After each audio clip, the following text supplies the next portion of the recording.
Hey everyone, this is Michael again, and welcome to the Smackdown and AEW Rampage review. Smackdown tonight was from the Thompson-Boling Arena in Knoxville, Tennessee. AEW Rampage was taped from Prudential Center in Newark, and they taped that show before Dynamite aired this past Wednesday. But we're going to start with Smackdown first. And Smackdown was just a god-awful show tonight. Show was terrible. What do we have on the show tonight? We had Finn Balor and Big E. Yes, Big E was on the show tonight. After him win the WWE Championship on Monday Night Raw this past Monday night. And they took on the Usos. Now I'm like, why is Big E on SmackDown when he won the WWE Championship, which is a Raw title? Doesn't make any sense why Big E is put with Finn Balor just to take on the Usos. Did not make any fucking sense. We had Rick Boogs versus Robert Roode once again. We saw Toni Storm. Holy shit! Toni Storm was on the show tonight. Toni Storm has not been shown on SmackDown in 2 months. And Toni Storm there was teamed up with Liv Morgan to take on Carmella and Zelina Vega. And then we saw Sami Zayn versus Dominik Mysterio. But overall, this show was god-awful tonight. Show was absolutely terrible. But going to jump right into the review. So SmackDown opened up tonight with the Bloodline. Roman Reigns, the Usos, and Paul Heyman. They all came out. You know, you had Roman raising the Universal Championship. Pyro ends up going off, as always. So they end up showing a clip from what happened last week on SmackDown, which was Super SmackDown from Madison Square Garden, and showed how Balor returned as the Demon, which we saw at the end of the show, which was awesome. And we had Reigns end up making his way into the ring. Michael Cole on commentary end up hyping up the match that we're going to see at Crown Jewel, which was announced on social media. And Crown Jewel is going to take place on October 21st from Saudi Arabia. And it's going to be Brock Lesnar versus Roman Reigns at Crown Jewel. And then at Extreme Rules, it's going to be the Demon, Finn Balor versus Roman Reigns at Extreme Rules. So that's going to be happening on September 26th. So then we saw once again Reigns raise the Universal Championship. Got more pyro. So Reigns ended up taking the mic. Reigns then ended up calling on Knoxville, Tennessee to acknowledge him. So the crowd there in Knoxville ended up booing him. So Roman Reigns ended up telling Paul Heyman to tell these people, to educate these people, how to properly acknowledge him. So Paul Heyman then got on the mic. Paul Heyman ended up praising Reigns with an introduction. He ended up saying that the tribal chief fears no man. He fears no beast and no demon. But they all fear him. So the crowd starts booing at Paul Heyman and them. Paul Heyman ends up telling the fans to stop booing him because he knows he's right. Paul Heyman ended up saying that Balor fears Reigns because if not, why does he have to tap into being the Demon? Heyman ended up saying that Lesnar also fears Reigns because he's known Brock Lesnar for more than 20 years, more than his own family, and that he's never seen fear in Brock Lesnar's eyes like he does now. Paul Heyman ended up going on about Super SmackDown last week at Madison Square Garden. And then Big E ended up coming out the new WWE Champion, Big E, who won the WWE Championship this past Monday night on Raw. So Big E ended up coming out, and he ended up yelling about how he won the WWE Championship. Reigns was not too thrilled on how Big E ended up interrupting. Big E ended up staring at Reigns. He ended up raising the WWE Championship. We had the fans chant, "You deserve it." Reigns then raised the Universal Championship at Big E and got boos. So we saw Big E and Reigns. They were having a few words with each other. We couldn't hear what they were saying. And then out came Finn Balor. So Roman Reigns was annoyed that he got interrupted once again. First by Big E and now Finn Balor. So Balor ended up making his way down to the ringside area. He was staring down at Roman Reigns. And then SmackDown went to commercial. Then when SmackDown came back from the commercial, we had the Usos versus Balor and Big E. This was an okay tag team match here. Jim Uso ended up starting it off with Finn Balor. They ended up going into the corner. Balor ended up taking control of the match. And Jimmy came back, started delivering some strikes to Balor. Balor ended up countering a roll-up and delivered a basement drop kick to Jimmy, which he went for the cover, and Jimmy ended up kicking out at 2. So Big E ended up tagging in. Big E ended up coming into the ring. He ended up working on Jimmy's arm. He then went to go for the abdominal stretch, but Jimmy ended up fighting out of it, and Jimmy ended up headbutting Big E. Jey Uso then came in. Big E ended up taking Jey Uso, dropped him in midair. Big E then delivered an elbow to Jey, and Big E then ended up going out to the floor, started throwing some forearms at Jey. So Big E ended up running the apron. He ended up hitting the splash, the big splash on the apron. Big E then ended up coming back to the ring, went for the cover on Jey, which Jey ended up kicking out too. So Jey ended up taking Big E into the corner, and Jimmy and Jey ended up doing a double team. Big E then ended up getting dropped in the corner, and then got a kick in the face. So we had the referee end up backing Jimmy off, which allowed Jey to get a cheap shot in on Big E.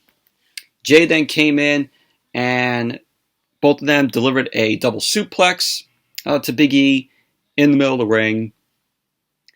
Jey ended up covering, but Big E ended up kicking out at 1. So Jimmy ended up coming back in. Both Jimmy and Jey ended up doing another double team on Big E in the corner. Jimmy then delivered a chop to Big E's chest, and he went over to Balor. They were having a few words. Jimmy then leapt into the corner with a splash, but Big E ended up moving out of the way, and Jimmy ended up hitting the turnbuckles. Balor then came in, started unloading on Jimmy. He knocked Jey off the apron. Balor then ended up charging into the corner. He ended up hitting Jimmy again, and Jey Uso ended up tagging in, which Balor did not see the tag. So Balor was yanked out of the ring, and he was sent into the barricade by Jey. And then Jimmy ended up delivering a suicide dive out to Balor. And then SmackDown went to commercial.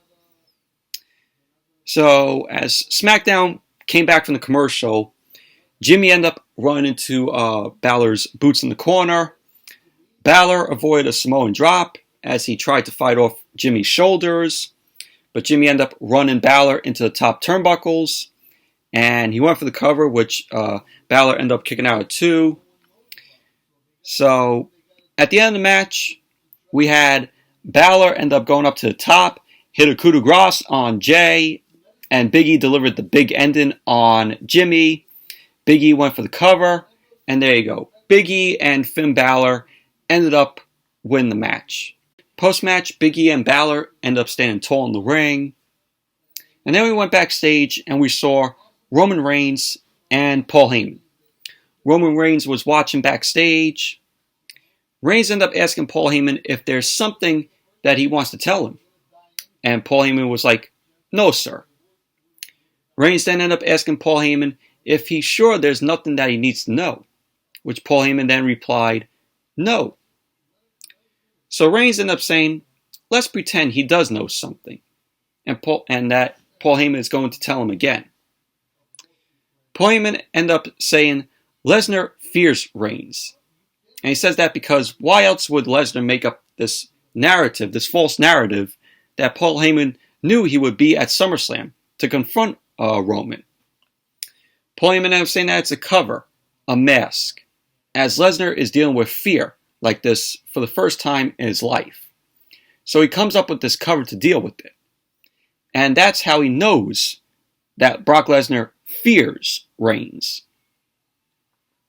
So then Reigns then ended up saying that if Lesnar is going to show up at Extreme Rules, Paul Heyman then ended up laughing. He ended up saying, no, Brock Lesnar is not going to show up at Extreme Rules. So then Roman was like, oh, how do you know? He was asking Paul Heyman, how does he know that Brock Lesnar is going to show up at Extreme Rules? So Paul Heyman was under the impression that Brock Lesnar wouldn't dare show up at Extreme Rules, as Brock Lesnar fears Reigns. Reigns ended up saying that he doesn't pay Paul Heyman to be under the impression. He pays him to know in advance. So that was that. So Brock Lesnar, he's not probably showing up at Extreme Rules.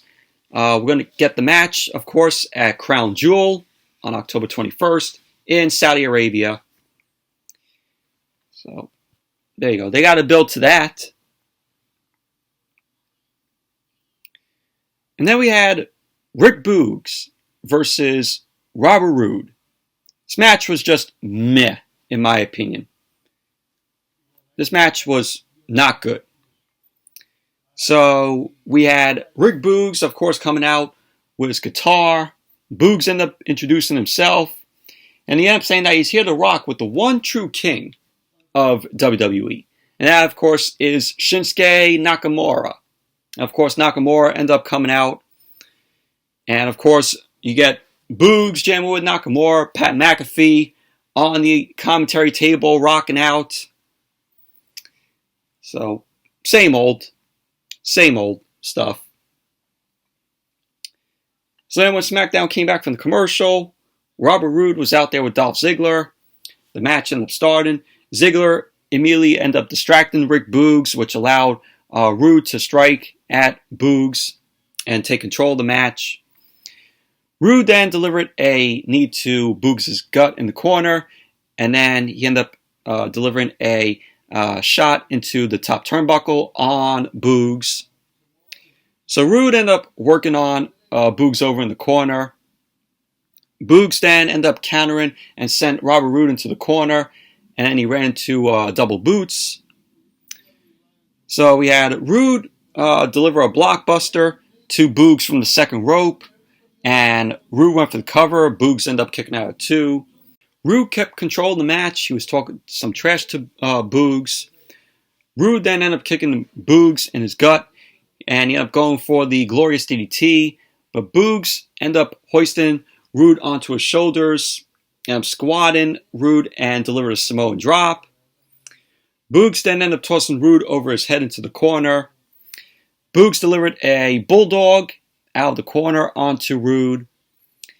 And at the end of the match, we had Boogs end up delivering the Boogs Cruise Pump Handle Power Slam. And he went for the cover. And there you go. Rick Boogs ended up winning the match. Post-match, we had Nakamura end up joining Boogs in the ring. And they're celebrating. And we had Commander Aziz. He ended up suddenly attacking both Nakamura and Boogs, as does Apollo Crews. Commander Aziz ended up sending Boogs into the ring steps, as Apollo Crews ended up picking Nakamura up, and Apollo Crews ended up dropping Nakamura face first into the commentary table. So Commander Aziz and Apollo Crews ended up grabbing Nakamura end up tossing him into the front of the commentary table. So Apollo Crews then end up grabbing the Intercontinental Championship, and he ended up putting it back down. Crews then end up entering the ring, and Commander Aziz end up bringing Apollo Crews a mic. So Apollo Crews then got on the mic. He ended up asking if this is our king. He was pointing to, of course, Nakamura. Apollo Crews ended up saying that Nakamura has made a mockery of the Intercontinental Championship.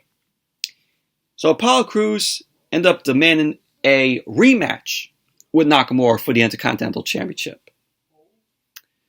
So, there you go. Looks like we're going to be getting a rematch. Apollo Crews versus Nakamura for the Intercontinental Championship. It's probably going to be taking place at Extreme Rules. We're going to get that match at Extreme Rules. And then we saw Kevin Owens backstage. Kevin Owens was preparing for his match against Corbin as Megan Moran ended up walking up to him. So Kevin Owens ended up stopping Megan Moran. He ended up saying that he doesn't want to talk about Corbin and that he's tired of hearing about Corbin. We're tired of seeing Corbin all the time, every single week when he's booked for a show. Corbin has go-away heat. This whole happy Corbin shit is fucking garbage. You know, what was the last time that Baron Corbin was actually decent? When he had his lone wolf gimmick in NXT. That was when Baron Corbin was decent. Any other gimmick that WWE has given Baron Corbin since he came up to the main roster was fucking shit. The whole Constable Corbin thing when he was on Monday Night Raw, that was fucking garbage. He had go-away heat. Corbin still has go-away heat. Nobody wants to see this guy on TV. This whole happy Corbin bullshit. Another stupid gimmick for Corbin. So Kevin Owens ended up admitting that he's furious. He ended up saying that he hasn't forgot about the cheap shot and how he recently tried to help Corbin, even though he's a piece of trash. Kevin Owens ended up saying that he didn't listen to his instincts and that it backfired. So he was like, that's okay, because he will beat Corbin and turn his frown upside down. So he ended up saying that tonight we will see Happy Owens. Then Kevin Owens ended up making his way out. And then he was attacked by Corbin. Corbin started attacking Kevin Owens at ringside. He was destroying Kevin Owens, sent Kevin Owens into the apron, started beating him around. Kevin Owens then fought back, but Corbin then delivered a choke slam to Kevin Owens on the edge of the apron. And Corbin was smiling. He stood tall over Kevin Owens, and he was still smiling and laughed all the way to the back. So the match never got started. What a waste of time this was. An absolute fucking waste of time. And then we have Seth Rollins end up coming out. Seth Rollins was shown strutting his way through the entranceway, started posing on the ramp. He then marched to the ring, smiling, laughing. Of course, I got to do the Rollins laugh, the ha ha ha ha, which I had to do it, even though it was a terrible impression, though, but had to. And Michael Cole in commentary ended up saying that Rollins is here to answer for his attack last week on Edge, which he ended up beating down on Edge, sent Edge on a stretcher, and Edge was put into an ambulance, taken off. That is a way to write Edge off of TV, because Edge is going to be taking a long break from WWE television. And that's how they written him off last week off of TV, as for now. So when SmackDown came back from the commercial, Kayla Braxton ended up stopping Paul Heyman backstage. And she ended up saying that her sources say Brock Lesnar may be going to Monday Night Raw in the WWE draft.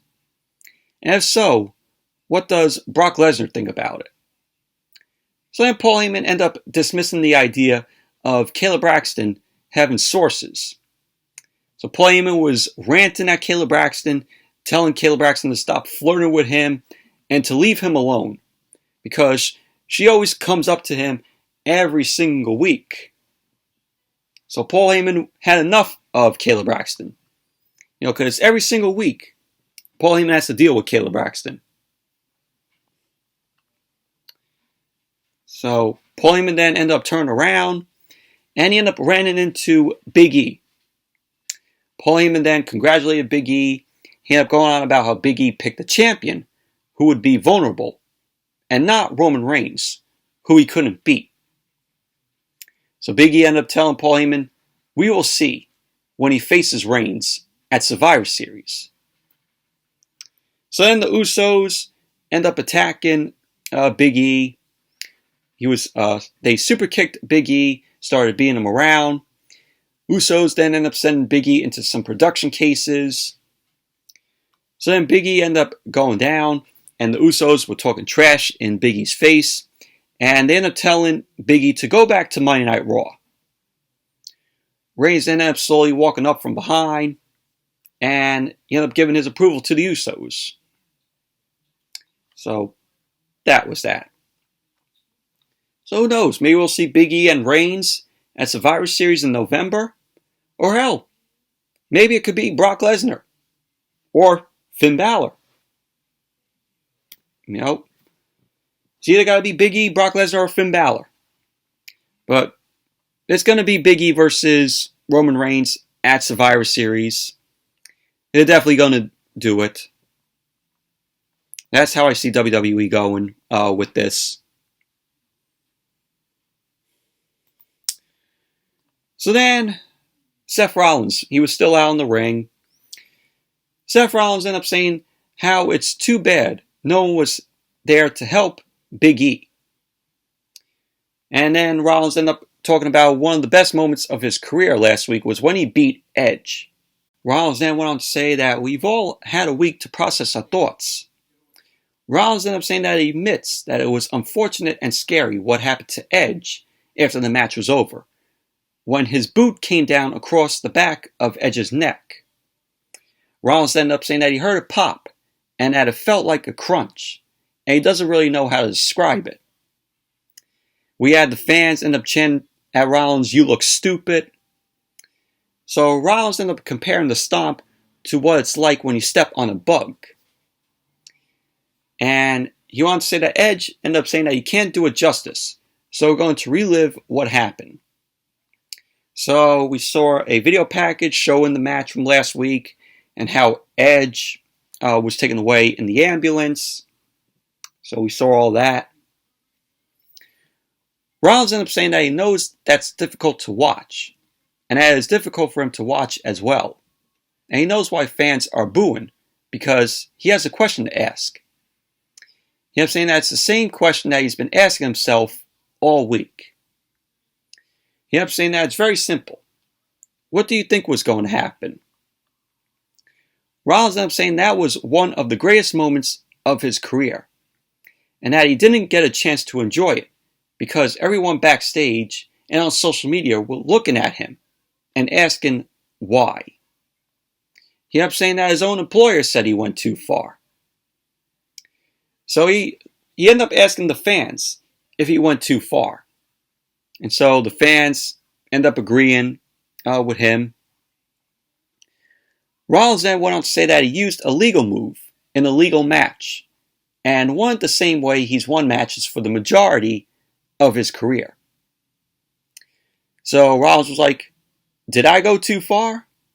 So when Rollins ended up laughing, he ended up saying Edge did go too far because he's a family man and that he knew the risks. He knew the consequences. But he still got in the ring with him, with Seth Rollins. Rollins then ended up saying, look to your right and your left, and in the mirror, to see who's really to blame. He ended up saying that fans goaded Edge into goading him, and they brought this on. He then went on to say that he didn't do anything wrong, and that he's not to blame. Rollins then ended up saying that if anyone is to blame, it's Edge. And also the people watching tonight and the people watching at home. So Rollins ended up saying that if we didn't like that, we really won't like this. Rollins ended up saying that he's not done with Edge. Not by a long shot. So Rollins ended up saying that Edge's wife, Beth Phoenix, said on NXT this past Tuesday night, which NXT is now known as NXT 2.0 because it's now taken control by Vince McMahon and his crew. You know, Bruce Pritchard, John Laurinaitis, Kevin Dunn. You know, those people who run Monday Night Raw and SmackDown. And NXT 2.0 felt like a Monday Night Raw on Tuesday. It's Monday Night Raw light. It's now going to be like that every single Tuesday with NXT. Everything that Triple H did with the old NXT is now gone. Doesn't even feel like NXT no more. It feels like Monday Night Raw 2.0. Just from the first show of Vincent Bruce's NXT. So, Rollins ended up saying that he's sure Edge is watching right now. If he is at home. Because he ended up saying that Beth Phoenix said on NXT how Edge is at home recovering. So Rollins ended up asking Edge if he's physically capable of getting back in the ring. Or more importantly, is he emotionally capable? Rollins ended up saying that he saw the look in Edge's eye when he was being loaded into the ambulance. And that look was a look of fear. He ended up saying for 1 second he actually felt sorry for Edge. And that feeling has been eating him alive in the back of his brain for the past week. He ended up saying that he can't live with himself feeling sorry for someone like Edge. Rollins then wanted to say that he has to move on, and he can't do that until he finishes Edge off. He ended up saying this ends two ways.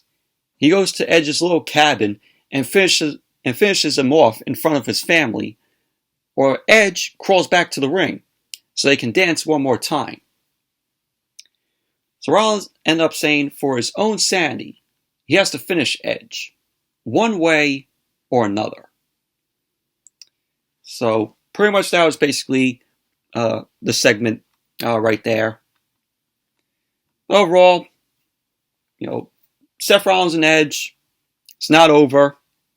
Gonna get another match out of them when Edge comes back.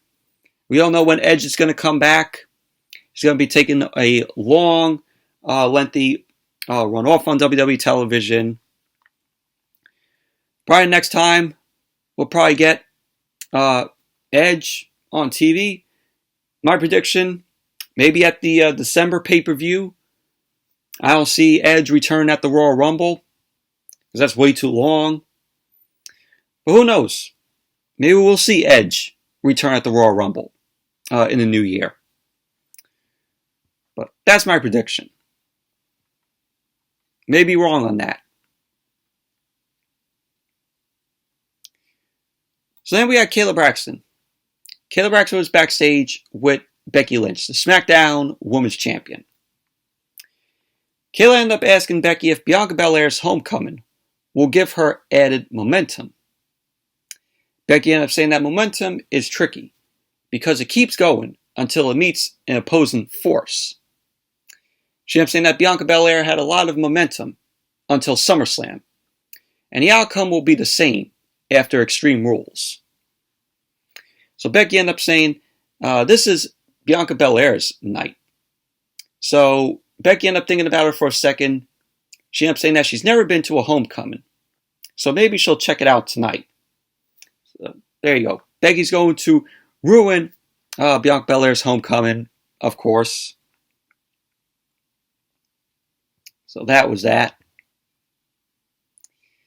Now we had Zelina Vega and Carmella versus Toni Storm and Liv Morgan. Oh, finally, Toni Storm is in a match.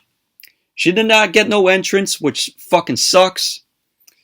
And this is the first time she's been on TV in 2 months.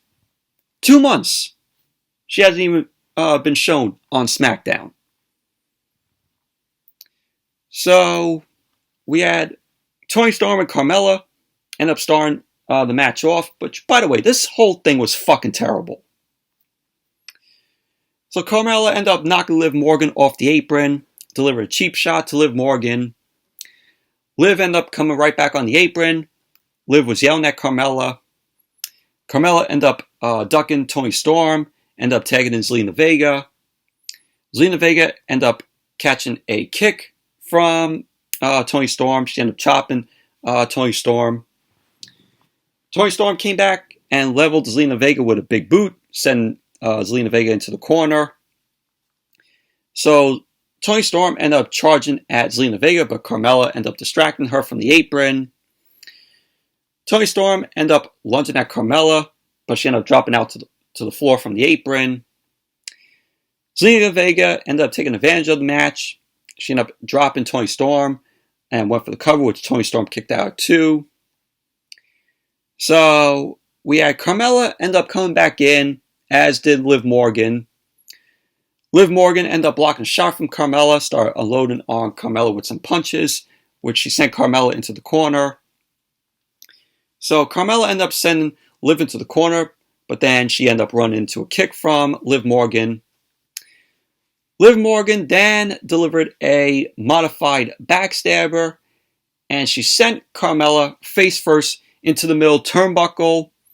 Carmella then ended up going out to the floor holding the nose, and with ear-shattering screams from Carmella, she was screaming, "My nose!"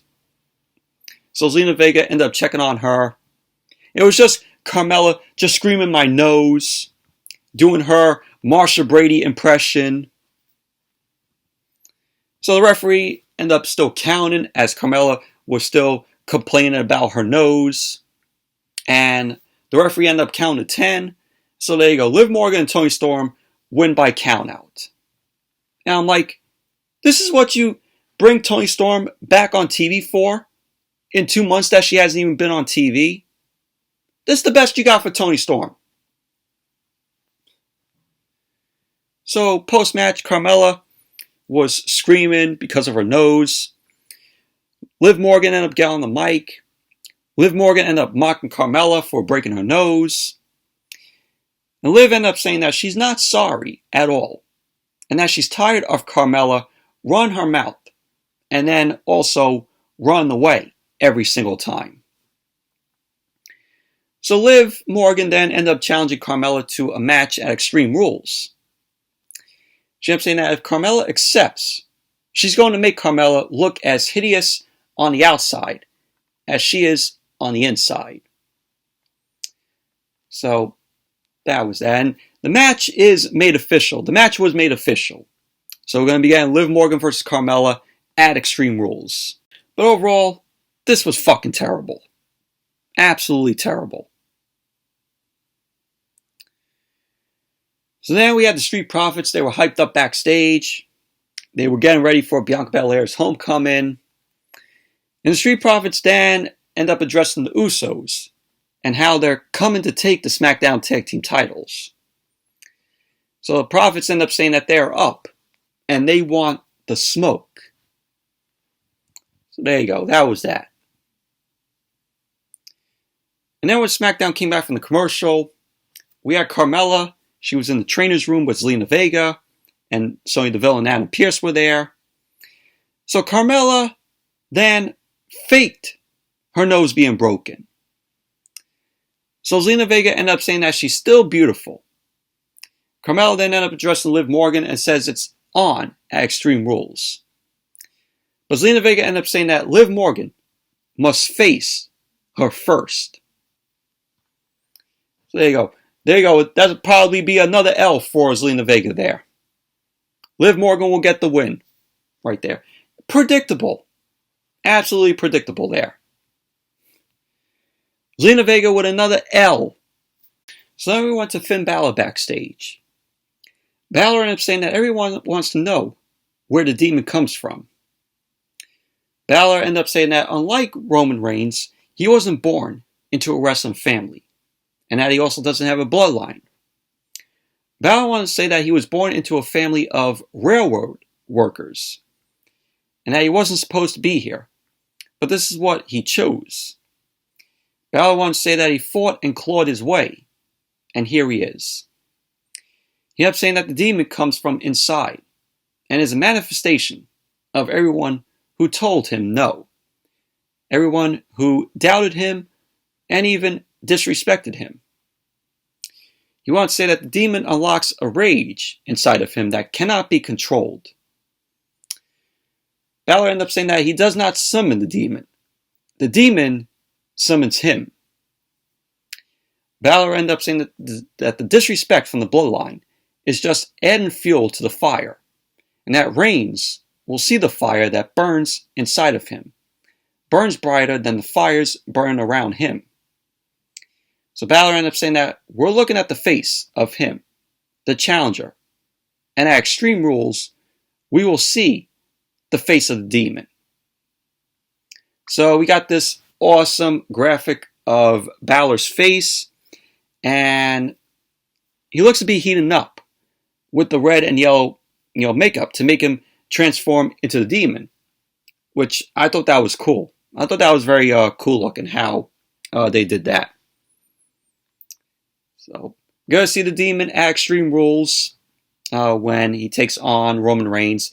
Glad that the demon is, coming back, but at the same time, Roman Reigns is going to beat the demon at Extreme Rules. So, why bring the demon back when you know he's going to be beat by Roman Reigns?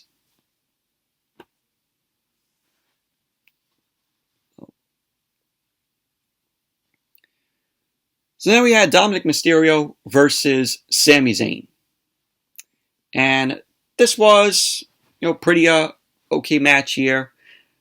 Dominik Mysterio ended up coming out, and then Rey Mysterio, his father, ended up joining him out there. Rey Mysterio was on commentary for the match. He joined Michael Cole and Pat McAfee. So when SmackDown came back from the commercial, Sonya Deville was backstage. She was on the phone, and Naomi ended up walking up to her. Naomi ended up saying that she is losing her patience and wants to know when she will be back in the ring. Sonya Deville ended up telling Naomi that there's not a lot of time left on the show tonight. So get with her after it's over. So Naomi ended up saying that she isn't happy and that she's been more than patient and respectful. She ended up saying that she doesn't know what Sonya Deville's problem is with her and that she doesn't care. But she's done more and been here longer than Sonya Deville. Naomi ended up saying that it's bizarre how Sonya Deville is acting like she doesn't deserve to be here. And she ended up going on about her accomplishments, and she ended up saying that she never quits. So one way or the other, she will get her return match. So Naomi then ended up walking off. Sonya Deville was staring at her, and that was that. And then we had the match, Dominik Mysterio versus Sami Zayn. So Sami ended up going to ringside. He was yelling at Rey. Dominik ended up coming out, but Sami ended up running back to the ring. So Rey Mysterio then ended up telling his son that was a bad move that she just did. So Sami then ended up running in, started attacking Dominik. Sami started working Dominik over for a 2 count. Sami Zayn was beating Dominik around, talking some trash, taunting him. You gotta love Sami Zayn. Sami Zayn is that entertaining in the ring. He's always been. So Dominik ended up fighting back. He ended up pinning a takedown from the top rope onto Sami Zayn. He then sent Sami Zayn into the corner, but he ended up running into a big boot from Sami Zayn. He ended up going down, which Sami Zayn then kept control of the match. And Dominik ended up sending Sami Zayn out to the floor. And then he delivered a springboard over the top and delivered a big splash to Sami Zayn. So when SmackDown came back from the commercial, Michael Cole on commentary, he ended up announcing that Naomi has been fined for insubordination against Sonya Deville. So he ended up saying that The details will be released through WWE's social media.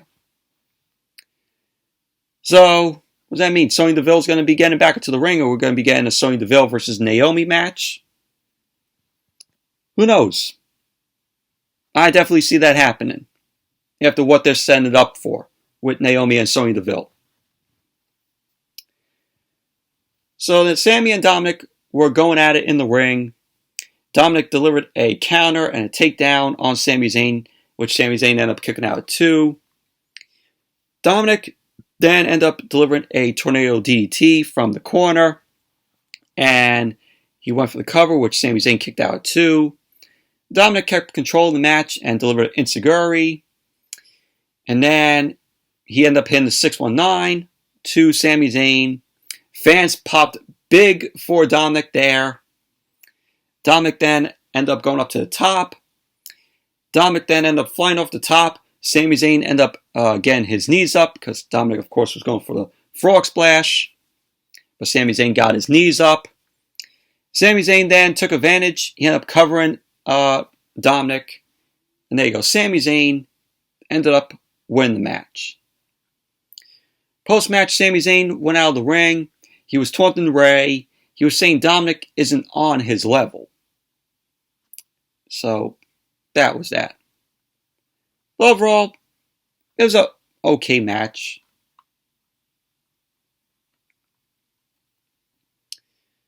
So then, we had Bianca Belair's homecoming.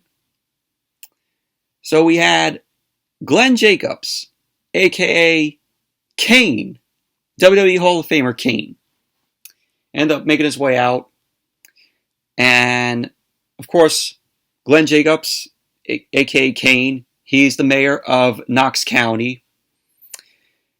So he ended up receiving a pop from the crowd. So Kane was in the ring, and Kane ended up getting on the mic. He ended up saying that his entrance never gets old. He ended up saying that as mayor of Knox County, it is his pleasure to welcome back the EST of WWE to our hometown. So now Kane, Bianca Belair. Bianca was celebrating, and her family was there. And the ring was set up with a red apron cover, and large balloons were in each corner. There was a back table that had a cover over it. So Kane ended up asking Bianca Belair how it feels to be back.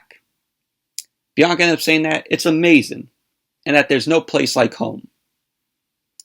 So Bianca then gave a shout out to all her friends and family that were in the crowd. She then talked about how her past shaped her future and made her into the EST. Bianca then recalled about how her dad told her, if someone starts something with you, you better finish it. So Bianca then brought up Becky Lynch. She ended up saying that she's going to take the title back at Extreme Rules. Kane ended up saying that after Bianca wins the SmackDown Women's Championship back at Extreme Rules, she has to bring the title back to Knoxville so that they can have a huge celebration in her honor. Kane ended up saying that it's his honor to present Bianca Belair with the key to Knox County. So then we saw Kane reveal a gold key that was on the table in the ring. Bianca ended up hugging Kane, and she ended up raising the key in the air. So Bianca ended up giving some thanks, and she was saying enough about her. She wants to celebrate Knoxville right now.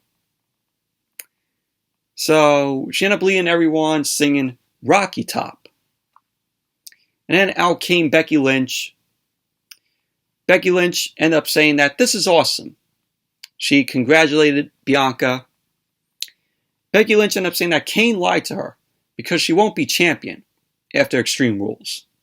But she will be Knoxville's champion. So Becky Lynch ended up sarcastically pointing out some of Bianca's high school photos, which we saw on display at ringside. You know, they were blown up. So Becky Lynch got into the ring, And Bianca ended up getting the crowd to chant, "You don't go here," at Becky. So Becky ended up agreeing. She ended up saying that she didn't come to steal Bianca's thunder. Becky ended up saying SummerSlam was her night, and Extreme Rules will probably be her night also. But tonight is Bianca's night. Becky ended up saying that she came to show Bianca some respect. So Becky ended up offering Bianca to shake her hand, and Bianca wasn't interested. Becky ended up saying that she's being the bigger man here, and that Bianca has all these boys and girls looking up to her. So why not shake? So Bianca ended up shaking Becky's hand. Becky ended up holding Bianca's hand. She ended up going to leave, but Bianca wasn't letting go of Becky's hand, so Becky then ended up swinging at Bianca. Bianca ended up ducking. Bianca then ended up going for the KOD, and Becky ended up sliding out, ended up dropping Bianca with the manhandle slam. So Becky ended up making her way out of the ring, and Bianca was stumbling around the ring as Becky ended up raising the SmackDown Women's Championship in the air. And that was how SmackDown went off the air tonight. Overall, this was an awful show. This was an absolutely terrible show tonight. SmackDown was. And I forgot to mention that they announced that next week on SmackDown, it's going to be Apollo Crews versus Nakamura. And, of course, Zelina Vega versus Liv Morgan. Those two matches were announced for next week's SmackDown. Zelina Vega and Liv Morgan, already right there. Like I said earlier, Liv Morgan's going to be winning the match, and Zelina Vega's going to be taking another L, another loss for Zelina Vega next week. Now we move on to AEW Rampage, which AEW Rampage tonight, it was meh in my opinion, but it was still better than SmackDown. This was from the Prudential Center in Newark. They taped this before Dynamite went on the air on Wednesday at 8 o'clock. We had 3 matches tonight. We had the Lucha Brothers, Rey Fenix and Penta El Zero Miedo, versus the Butcher and the Blade. The AEW World Tag Team titles were on the line. We had Anna Jay versus the Bunny. Anna Jay making her in-ring return.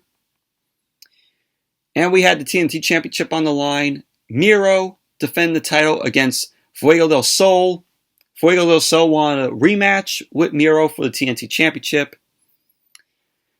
So those are the 3 matches that we saw on Rampage tonight.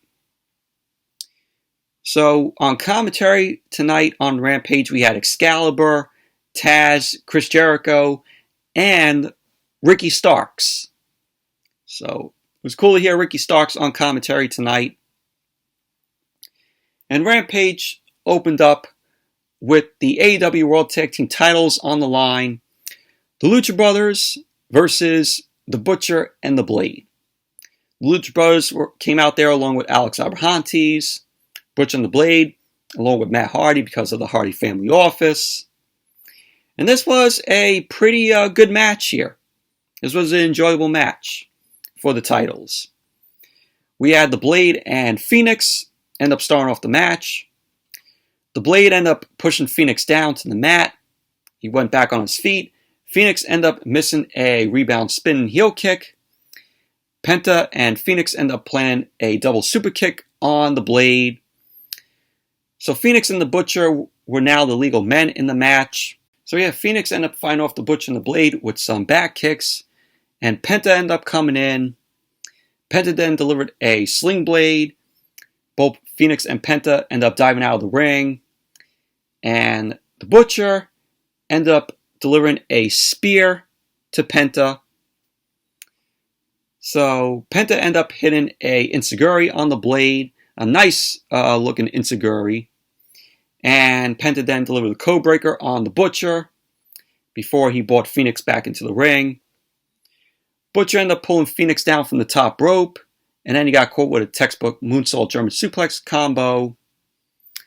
Penta and Phoenix ended up joining force, delivered a double foot stomp combination on the Blade, and the Blade ended up kicking out at 2. So we had the Blade end up bringing the Butcher back in and delivered a combination backdrop. The Butcher ended up going for another cover, which Penta ended up kicking out at 2.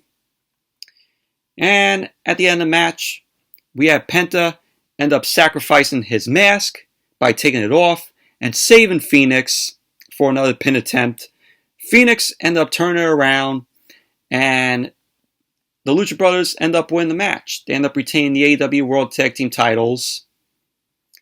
Post-match, Private Party end up running out, and the Butcher and the Blade and Private Party were beating down on the Lucha Brothers.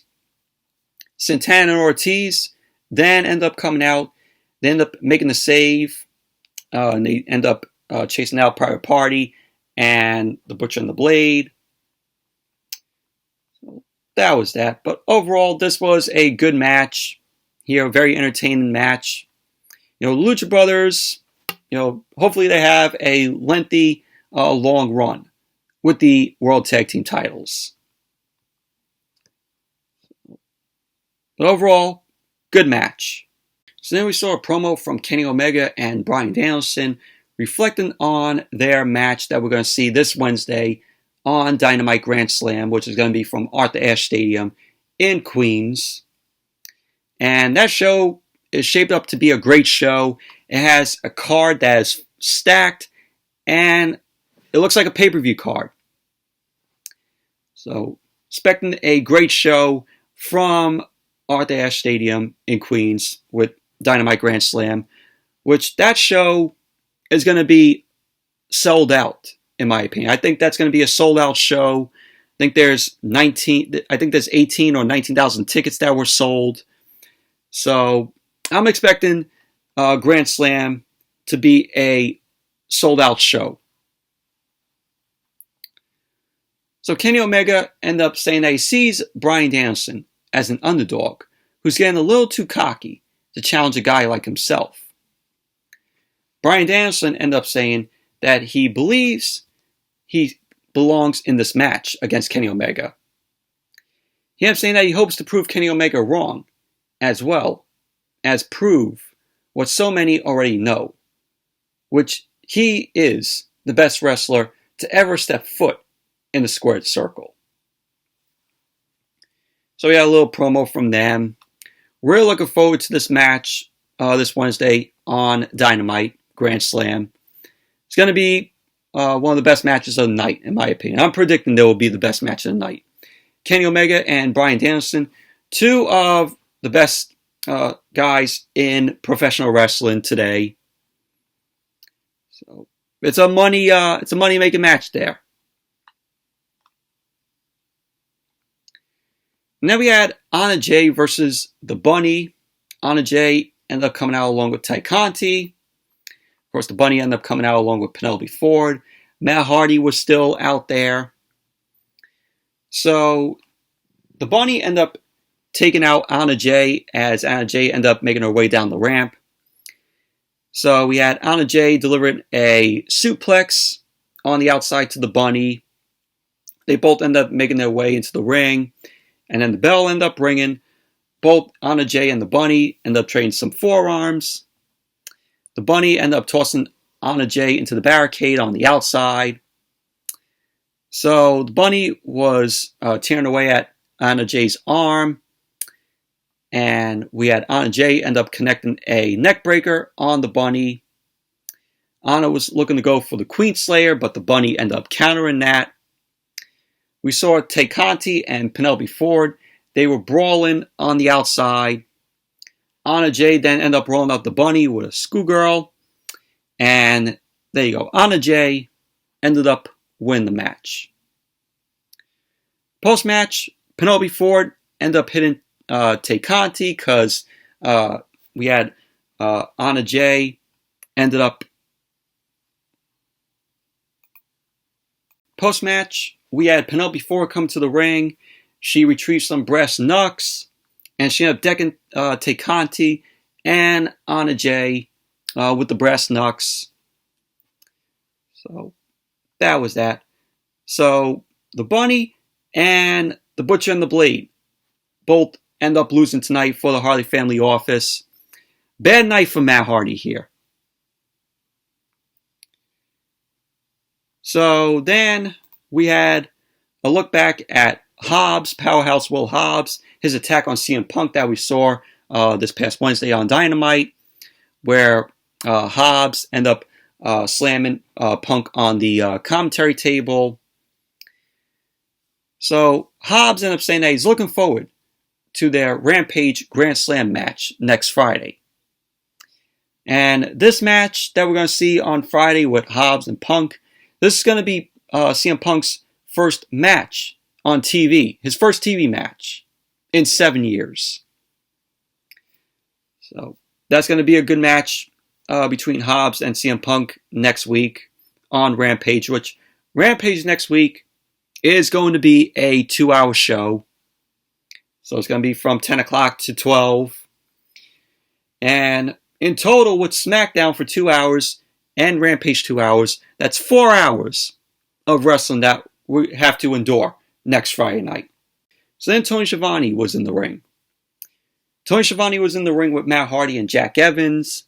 Matt Hardy, of course, not too happy with what he saw tonight with the Bunny losing to Anna Jay and the Butcher and the Blade, all members of the Hardy family office. He wasn't happy that all of them lost in their matches tonight. So Matt Hardy ended up noticing a fan in the audience. And I go fan because it's probably one of their guys that they plant there. You know, this is typical Wrestling 101. Whenever they do this, whenever they say, oh, a fan is there. Oh, a fan end up attacking this superstar. We all know they work for the company. So this fan was sporting a Orange Cassidy look. He was dressed as Orange Cassidy. And this guy, I thought this guy looked like Miro. This guy had the beard like Miro, had the hair like Miro, even though it was in a ponytail. So Matt Hardy got out of the ring and he ended up dragging this fan into the ring.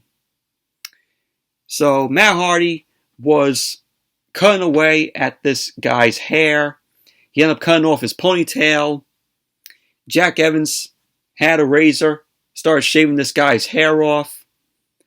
And then Orange Cassidy ended up coming out. Orange Cassidy ended up coming into the ring. Jack Evans and Matt Hardy ended up retrieving out of the ring. And that was basically that. So they're still teasing this hair versus hair match with Matt Hardy and Orange Cassidy. So we're going to be getting that. And then Tony Schiavone was back in the ring. And Dr. Britt Baker, DMD, ended up coming out. So Britt Baker got into the ring. She ended up hugging Tony Schiavone. So Britt Baker had a grin on her face when Ruby Soho ended up coming out. And I love Ruby Soho's entrance music. Very catchy in my opinion. So Britt Baker ended up saying that she finds Ruby Soho a desperate soul who is trying to help herself. Britt Baker ended up saying, on the other hand, she sees herself as an established act. Ruby Soho ended up agreeing that Britt Baker has made a name for herself, but she seems to shove it down the spectators' throats. Ruby Soho ended up saying, however, she is confident in her skin. Ruby Soho ended up calling Britt Baker an entitled, self-centered chick who's banging some guy in the back. Of course, taking shots, throwing shots there at Britt Baker because, of course, Britt Baker is dating Adam Cole. So the fans end up liking that. You know, they were going, oh! So Britt Baker ended up clapping back at Ruby Soho she reminded SOHO that the only reason she's in AEW is because she got fired from, that other place. Which, of course, taking shots at WWE there, once again. So SOHO ended up saying that getting fired was the best damn thing to happen to her. Which the fans end up loving. Which, when she said that, I was like, I applaud Ruby Soho for saying that, because she even knows how WWE's working habits are. She experienced it there. So with her saying that getting fired from WWE was the best thing to happen to her, she even knows how much of a mess it is to work for WWE there. I mean, look when she came out at All Out during the Women's Casino Battle Royale. You know how she looked so happy to be there, happy to see the fans there. It looked like all the stress that she might have had while she was working with WWE completely vanished. And, I'm happy that she's in AEW, and I'm happy, that she's happy working for them. She comes out, whenever she's on AEW television, she's happy to be there. But Ruby Soho ended up saying that she is thankful for being let go, because if she weren't let go, she wouldn't be the number one contender to this major prize in the women's division. So she ended up guaranteeing she will be the one to end the DMD era. So then Britt Baker ended up charging at SOHO. SOHO ended up countering, and she ended up sending Britt Baker straight out of the ring. So SOHO ended up grabbing the AEW Women's World Championship and held it up, and that was how the segment ended. But this segment I really enjoyed. This was a great segment with Britt Baker and Ruby Soho. Just them going back and forth, trading shots with each other. Thought that was very well done. But enjoyed the segment. And then we saw Mark Henry. Mark Henry was speaking with Fuego Del Sol and Miro. Of course, Fuego Del Sol wanted this rematch against Miro for the TNT Championship. And if he lost the match, he will put his car on the line. So Fuego ended up saying that he's ready to correct history and take the TNT Championship home. And then Miro ended up saying that there's no way that'll happen. From God above there and my wife down here. What Miro has been saying. With the God and my wife. Little by little, we're going to be seeing his wife in AEW. CJ Perry is going to be in AEW at some point. Who knows? But we all know that she's coming to AEW. So now we had Miro versus Fuego del Sol. TNT Championship on the line. And if Fuego loses the match, he loses his car. So this was the main event. We all know how this match was going to go. Fuego del Sol ended up sidestepping, and he ended up locking Miro in a waistlock. Miro ended up breaking out of the waistlock, and Fuego was near the ropes. Miro ended up charging towards Fuego, and Fuego ended up pushing the top rope down. Miro went crashing out onto the outside. Fuego then ended up delivering 2 tornado DDTs to Fuego. And Miro then got back up. Miro ended up sending Fuego flying from a fallaway slam. So we had Fuego end up rocking Miro with a high kick. Miro ended up swatting Fuego out of the air. So Fuego was on the top rope, and then Miro just ends up swatting like that Fuego out of the air, and Fuego was just on the canvas. Fuego then ended up recovering with a foot stomp, followed up with a short DDT on Miro. Fuego was looking to go for another tornado DDT, but Miro ended up stopping him. And we had Miro ended up landing a kick that sent Fuego down. So Miro ended up pinning Fuego. And there you go. Miro wins the match and retains the TNT Championship. And of course, Miro now gets Fuego's car, which we all knew was going to happen. We all knew Miro was going to retain the title. Post-match, Miro had Fuego's car keys in hand, and he ended up putting the car keys in Fuego's mouth, and he applied the inverted camel clutch on Fuego with the keys still in Fuego's mouth. Sammy Guevara then ended up coming out. He ended up helping Fuego.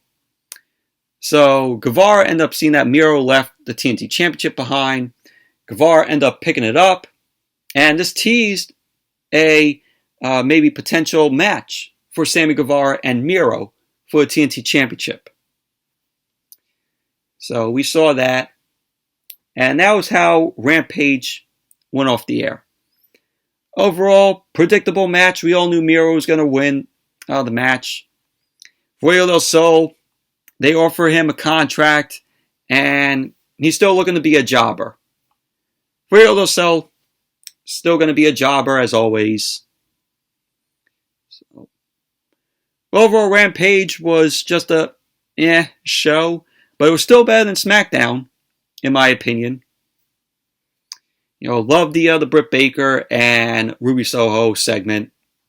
Thought that was the best thing of the night, along with the tag team titles match. But anyways, that's it for my review of both Smackdown and AEW Rampage. Thank you all for watching. Hope you all enjoyed this review. Definitely give this video a thumbs up, comment, subscribe, and it's an hour video. And hope you all enjoyed it, even though it's a long hour video. Going to rest my voice as of now, talking for an hour. So, but anyways, thank you all for watching, and I'll see you all later.